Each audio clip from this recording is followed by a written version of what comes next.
Let's look at the crowns that Jesus will reward believers with at the Bema in today's Breakfast Bible Bites. Most are not aware that the New Testament speaks of 5 crowns. We have already touched on the race in 1 Corinthians 9:25, but we didn't get to the prize, which is an incorruptible crown. And everyone who competes for the prize is disciplined in all things. They do it to obtain a perishable crown, but we Christians race for an imperishable crown.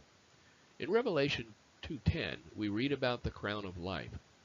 He says, "Don't be afraid of what you are about to suffer. The devil will throw some of you into prison to test you. You will suffer for 10 days. But if you will remain faithful, even when facing death, I will give you the crown of life." James 1:12 offers a virtuous summary of how we should think about the judgment seat of Christ. "Blessed is the man who perseveres under trial, because when he has stood the test, he will receive the crown of life that God has promised to those who love him." The crown of glory has its biblical home in 1 Peter 5:4, which speaks of believers receiving the crown of glory based on how faithfully they have served Christ. And when the chief shepherd appears, you will receive the crown of glory that does not fade away.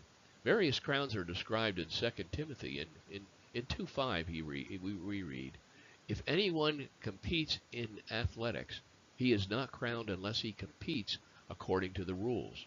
The receiving of this crown is based upon our completion of the race of life according to biblical rules." We read in 2 Timothy 4:8, "Finally, there is laid up for me a crown of righteousness, which the Lord, the righteous judge, will give to me on that day, and not to me only, but also to all who have loved his appearing." And finally, there is the crown of rejoicing, something we can accomplish and be sure of achieving here on earth. Paul encapsulates in a word phrase on how this crown is gained when he addressed a group of believers that he has at one point led to the Lord, just as we can rejoice in those we have shared the gospel with. Reading in 1 Thessalonians 2:19, "For who is our hope or joy or crown of boasting in the presence of our Lord Jesus at his coming? Is it not you, the believer?" Here is the interesting thing about these crowns.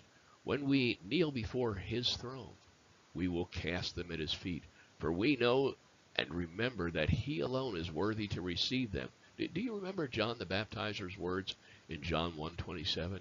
"He is the one coming after me," Jesus, "whose sandal straps I am not worthy to untie." Which brings us to the next point in the Bema narrative. "Blessed are the humble, for they shall inherit the earth."